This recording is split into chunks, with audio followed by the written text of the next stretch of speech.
Hello and welcome to another episode of the Monday Mile podcast. Today we're linking up with a man who's best known for starring in E4's Made in Chelsea. He's the body of an athlete and documented that through his documentary Untold, Obsessed with Muscles. He then skated into the Dancing on Ice final as one of the favourites. Didn't win. Thanks. Miles Nazaire, welcome to the Monday Mile podcast. Thank you so much. What an entrance. How are you? Can I say, body of an athlete? Wow. I've not had that before. That is amazing. Thank you very much. I'll take that. I am not an athlete, but yeah. That's a strong intro. Strong intro. Love that. I think we actually first met probably through the gym. I believe so. In Kensington, probably about 5 years ago. Oh my God, was it in Equinox? Yeah. You were on the mat stretching with your friend, I think. Yeah. Yes, I do remember this. Doing the stretchy stretch, and you were in there like... Trying to be like a bodybuilder. Yeah, pounding like 50 kilo. I was definitely not pounding 50 kilo dumbbells, but thank you for saying that. Yeah, I'll take that, I was. Are you much of a walker? I love walking. I have a dog, so I have to walk all the time. Has Rocky changed that for you? Yeah, 100%. I think actually, you know what? One of the things that, and I know we'll talk about this later with my training, but because I walk so much, I now have less stress on like cardio. Because I used to love cardio, just so much cardio. And now, because I have to walk like 2-3 times a day, and then sometimes do a run with him, because he's a working dog, I'm all good, I'm all set. So yeah, it's definitely changed. So he's given you a new purpose. Yeah, steps. In the walks. Yeah, 100%. How are you finding having a dog? Because it's almost like undertaking a child, especially when you live in London. It is a child. I was so naive when I got this dog. I thought, you know when you watch movies and you got your friend's dogs, you're like, so cute. That's what I want, a best friend. When I got that child, because it is a fur baby, wow, the amount of work I had to put in, the amount of money I am spending on my dog. Not even on, like, I'm about to go away and he goes to this dog hotel and it's like way more bougie than any hotel I go to. Like, it's really, really fun. He's got a field to run in. He's like the most, like, he's so lucky, that dog, honestly. And it's a lot of work, but I love him. Is it hindering in any way? Because I don't know. I feel like my lifestyle could be similar to yours in that young, single, living in London. I mean, we're not that young, are we? Are we? We're getting there. I thought my back's starting to hurt. Yeah, my back, it was quite bad this morning, actually. Neck, a little crank, and I'm just like, okay, I can't breathe. I think my lifestyle's changed, and because the lifestyle changed, having a dog was kind of the perfect timing. I think if I was still back in the days where I was going out loads, partying, and less responsibility, then it would have been really hard to have a dog. Whereas now I find it a lot easier to actually have a dog and be a dog dad. And it kind of looks cool. You know, you're walking down the King's Road, you've got the dog. Do you reckon it's like a bit of a pulling magnet? Thing is, you know what? Everyone has asked me, like, oh, you must get loads of girls coming to you. Nope, I do not. Really? I get lots of mums. Loads of mums goes, oh, I love your little dog. I'm like, do you have a daughter? Can I meet the daughter? No, I think it's a film thing. Like, I've not got any more girls in my life because of my dog. My brother actually did quite similar, but slightly different situation. He got a Chihuahua called Mojo, who has now become the family dog. Okay. Because it didn't quite work for him as a pulling magnet. So it's now I mean, a Chihuahua, my nan's daughter. That makes more sense. I think a Chihuahua for a guy, you're not getting a lot of girls. But I feel like girls like, you know, oh, cute small little dogs, dog. like a Pomeranian, yeah. I don't think a Chihuahua is one of those cute kind of dogs. I feel like you need, like, I'm very, like, weird with dogs. If I see a little Chihuahua, I'm like, that's not a dog. Okay? Like, it's not a dog, is it? I've got to have... No. I've got a big dog. I love Mojo. Right, let's talk fitness. So we met in Equinox. Yeah. It must have been 5 years ago. Wow, yeah. Crazy. Oh my God, yeah. Would you say you are a self-confessed fitness addict? I used to be. I don't think I am anymore. I think I care less about fitness. Whereas when I met you, I was in a place where fitness was my whole life. If I didn't train a certain way, if I didn't eat a certain way, I wasn't okay. So it took over my life. So I definitely was in a headspace of like, yeah, fitness and that's it. It's quite scary being in a position where the gym, nutrition, food Yeah. can eventually rule you. Mm. I can connect to that from, say, when I was an athlete. But when you're an athlete, you almost have an excuse and a reason to go to bed early, Yeah. eat a certain way. But you have like functional training, right? Your training has purpose. Whereas I think it's great when I see people in their early 20s or even their teens starting to train and they get really into it. There's a fine line of being fit and healthy, enjoying it, and then an unhealthy obsession with trying to like be a certain way and look a certain way. Did you catch yourself in that point? Or did somebody else bring it to your attention? I didn't realise I was in it. I actually don't know what moment I realised it. There was a significant person in my life that left, and it was at that moment that I had realised, oh, I wasn't healthy. And I find it really interesting when you look at these amazing fitness people and people in the gym. Some of the people who look the most shredded and look insane are actually the people that are most unhealthy mentally and actually physically. I think it can bring a lot of unhappiness because essentially your life can be ruled and dictated by the regime of working out. Yeah. So did you enjoy it? I loved it. I mean, I didn't know it was a problem. It got bad. I mean, I was going to like dinners with my friends and bringing Tupperware with me. No. Oh, yeah, and asking the kitchen to who we eat it. Oh, wow. Yeah, I remember I was in Jack's once and I think it was my friend's birthday. And Jack's, you can go and be like really healthy. I swear. Tuna, steak and broccoli. There we go, 100%. Because I didn't know about fitness or diet.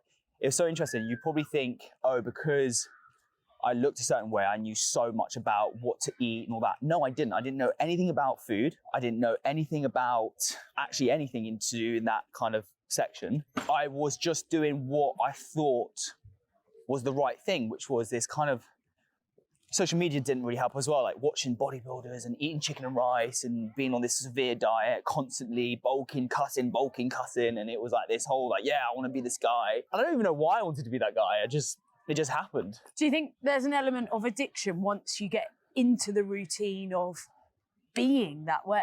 Yeah.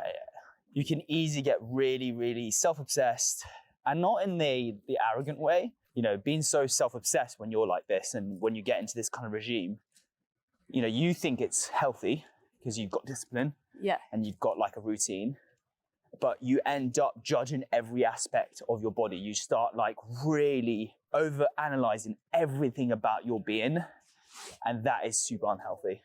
And I guess, was this the start of the documentary? Yeah, so I got out of it and my team said, oh, you know, Channel 4 do these Untold stories and they know that you're massively in your training, and they asked me, did you have an issue? And this is when I didn't realise. Did you think you had an issue with muscle dysmorphia? They want to talk about it. And I then had a research meeting, as you do in TV, spoke to the researcher. They secretly diagnosed me with muscle dysmorphia without telling me. Secretly diagnosed? Well, yeah, because they were like, that's quite scary. Yeah, because they asked all the questions about, oh, how do you feel about your body, about this and about that, and all these things. And I was answering them just nonchalant, like, yeah, this is how I see myself and whatever. And then later down the line, you are either out of it or getting out of it now, but you had a severe muscle dysmorphia problem. And for those people that don't know, what is muscle dysmorphia? So muscle dysmorphia is very similar to body dysmorphia. It's in the same family tree. Essentially, it's massively viewed for women, and rightly so, because, you know, over the years, decades, women have been perceived in a certain way because of magazines, because of modeling, loads of eating disorders.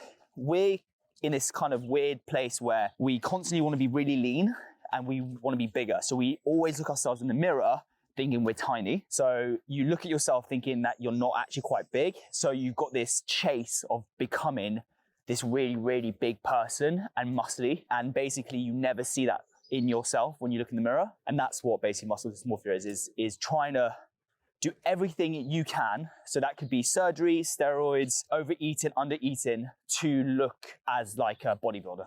Were you shocked? On the Untold documentary, I got diagnosed there, live, in that moment. So I had no idea when we were meeting the foundation and talking to the specialist that they were going to diagnose me with muscle dysmorphia. So at the end of the series, I was like, oh yeah, I did have it, which was a bit weird.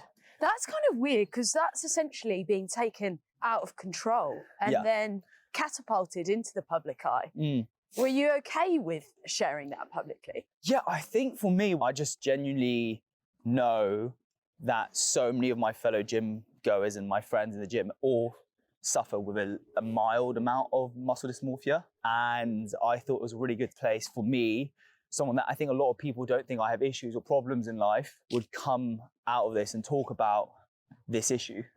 Because I think, you know, especially when it comes to guys, we don't really talk emotionally, and when our things are going bad, we don't really speak up. And so many guys in the gym go through this daily.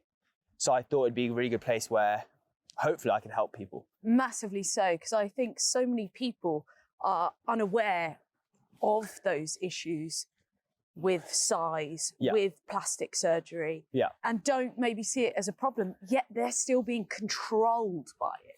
It's different when you're an athlete, but to go and physically change your body because you're not happy with it. Yeah. You as an athlete, did you ever feel, but it's very weird because I've got a lot of friends who are athletes, and the body thing was never really a big thing because they were training for functionality and a purpose in strength training, conditioning, all that kind of stuff. Because when it was on match day or game day or whatever it was for their sport, they had to perform for that. So obviously for you, professional snowboarder, which is sick, by the way.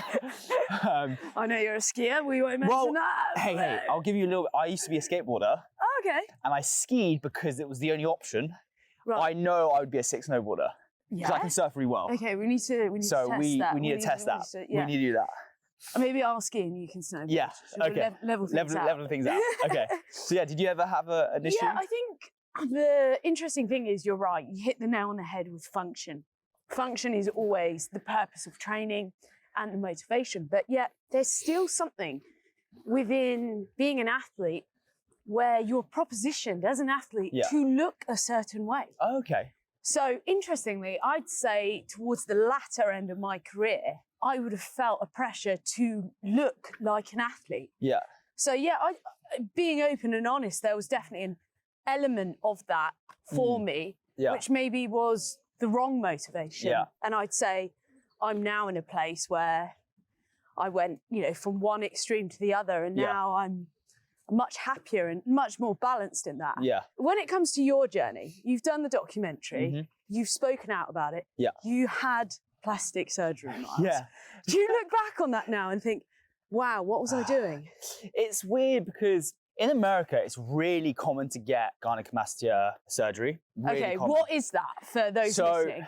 Gynecomastia is, a lot of people say gyno, and a lot of people stupidly refer it to steroid use because that is one of the common ways of having it. It's a huge inflation of estrogen, and then you get this tissue mass behind your nipple and it forms like a hard lump. That is for steroid users. I've never taken steroids, and I think if people still to this day think I have, trust me, if I did, I would be huge. Because you've got a good body, hence why I said body of an athlete. Yeah, I'd be huge. But yeah, so men go through this stage when they go through puberty around 12 years old, and it will have a build up, but it will dissipate, so it will go away. Mine never went. So I always had this mass behind my nipples, and I never really noticed it until I started training. So I started really training. Like, I was doing 5Ks every day just for my... Every day? That's a little obsessive. Yeah, so this is when I did my transformation. So when I did my 12-week transformation, it was like 5Ks every day in the morning on a treadmill, fasted. Yeah. And then weight training in the afternoon. When I did that, obviously, if you're doing that and you're also in a calorie deficit, I leaned up real quick, real fast. Which was great because at the time I wanted to, I was a bit puffy and I wanted to lean up and whatever. But I already noticed the gyno coming out, so I could see the lump. Bothered me because I'd always have to pinch my nipples. You'll see it in a lot of models, before they do a shoot, they pinch the nipples so they go erect. So it makes your chest look. We call that nippon. It's nippon. That thing? Oh wow. You know when you're cold? You're oh, I've got a nippon. Yeah. Well, I wanted a nippon for life. That's what I wanted. Because it would hide the lump. Okay.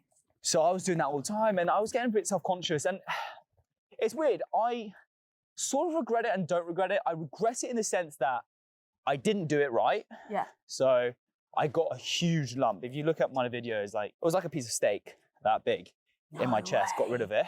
Wow. But then it left like an empty pocket in my chest. So you won't really notice it, but I notice it. So in a weird way, I regret it because I'm like, oh, have I just made it worse and made my view of myself, because no one saw it. Because I was asking people and they're like, I don't know what you're talking about. You've got normal nipples. And I was like, no, I don't, I can feel this lump. And I did the surgery and I'm happy I did it, but I'm also annoyed that I did it. So I'm a bit conflicted. Okay, that's interesting. But yeah, I went under and I did it, and it's a weird one because a lot of people are like, oh, would you tell people to not do it then? Because, you know, it's a mental space where, you know, it shouldn't come to plastic surgery. You should be happy with your body. The thing is, not everybody is happy with their body. So I think plastic surgery in itself is a really interesting topic, because some people are all for finding that happiness and looking for it within the body they're in. Yeah. And then other people are like, if you don't like it, change it. Yeah. And I don't think there is a right or wrong. Yeah. It's whatever makes you feel content. I think with plastic surgery, if you are insecure and it's going to make you feel more positive about yourself, stronger, and just feel a bit more like, okay, you know, confidence, 100% do it. Then there's a fine line of doing that and then going, oh, maybe a bit more there, or maybe I should do a nose job. Oh, maybe my cheek should go up. And you're like, okay, now you're looking like a Barbie doll or, you know, Action Man. And that's when the problem lies, is overdoing it. But I do believe, like, if you don't like your nose and you got bullied at school for it, or whatever it was, and you want to do it for yourself and no one else, then go ahead. That's what you want to do. Today, would you change anything? Are you happy with who you are as we walk today? Very deep question, and yes, I'm very happy. Hey, that's amazing. Yeah, thank you. Yeah, no, definitely. I think it's taken me a long time to accept me and my body. So weird, because I think a lot of people think, oh, mate, you know, he loves himself, he loves his body, he trains hard, and he's got no bad view on his self. Trust me, when I was the leanest and probably looked the best, it was probably the toughest time where I judged myself the most. Like, I look at pictures and go, wow, that looks amazing. But at that time, I thought I looked shit. Does it hurt you that people may say those things? Oh, he loves himself. Oh, he thinks he looks the best. I understand the industry I'm in, and I understand that it's free judgment because that's the place I put myself into. But it doesn't really affect me because the people around me know me, love me, and really know who I am. They don't base it on a TV edit or social media stuff. And that's why my social media has changed massively. Like, if you looked at my social media a year ago, it was thirst traps. It was just pictures of myself, and I never post pictures unless it's a carousel, only video content now. And it's all about trying to help others and build confidence in themselves. That's why I built a community recently, done a life in run club, all these sort of things. So I've shifted in the last year and a half, for sure. It's a huge, huge transition, actually. Yeah. That transition in the last year has been huge for you. Yeah. When it comes to your routine, how has your day-to-day changed, looking back at that period of time when you were in the thick of the documentary to now? It's really like, I feel relief, to be honest with you. Like, I had no control over my diet, my training. It was so regimented, and although that sounds like control, that was the problem. I didn't have this, people call balance. I used to do the extreme to the other. Now I get to eat what I want. I get to enjoy life. I train how I want. I don't have a specific way of training. I train for function more now. I do a bit of strength training. And if I want to do an arm day, I'll do an arm day. If I want a bit of a pump just to feel good about myself, I'll do it. It's a weird balance because muscle dysmorphia especially, a lot of people will ask me like, oh, now you're out of it, how does it feel? I'm like, I'm not completely out of it. I will always have muscle dysmorphia within me. It will always live in me. And then sometimes I look in the mirror and I'm not happy. What I can do now is that I can control my controllables, control the emotion I have over it, understand where I've come, and look at myself and be really proud of, you know, the body I've created over the years. And also now being in a place where, yesterday I had a chocolate almond croissant followed up with a croissant with eggs in it. And I see that as good food, as long as I don't overdo it. It's like, I know that when maybe I've eaten a little bit too much on the weekend, that my session will be a little bit sweatier, and that is all it is. I get to enjoy it. But it's really weird because I'm so happy I did have that discipline, the crazy regiment discipline, because if I didn't, I wouldn't be able to know how to eat now. As much as I enjoy my food more and I get to eat more and I go to restaurants, not out of Tupperware, and I eat like, I look at the menu and go, oh, I'll have this and this. If I didn't have that in the beginning, I don't think I'd be able to understand food now. I had to go to the extreme to now find the balance. So it's given you essentially a sense of freedom. Yeah. As well as knowledge. Yeah. Because 100%. I think so many people actually don't know what is healthy. And it really sounds like you've got freedom in that balance. Yeah. That's a very hard state to achieve. Yeah, for sure. Finding that balance, finding the enjoyment of eating and training for yourself as well. I think what a lot of things that we do is we train for other people, other viewers. It's like, oh, I want to look this way. Like, why do you want to look this way? To impress other people, Like my friend was like, we did a shoot with a drinks brand and they posted a picture and it's him like in the water. We did a cold plunge and he doesn't really show his abs, but he's like a stacked dude. Tristan, if you're listening, you're my boy, I love you. And he asked me, he was like, oh, mate, I don't have abs. Like, do you think that's a bit weird? I looked at him, I went, you look way better like this. You look like the guy from Aquaman. You look big like a rugby boy and you don't need abs. But for who? And he was like, yeah, chill, I'm not trying to impress anyone. Like, yeah, exactly. Like, who are you doing it for? Unless you want to feel a bit lean and do it for yourself, 100%. But until then, mate, do it for yourself. It's fine. Yeah. You look great in that picture. And that's what I think I want people to do is more self-talk like that. Your boy's telling you look great. Go on, the lads. You have to. And that's important. Yeah. That communication with men. Yeah, 100%.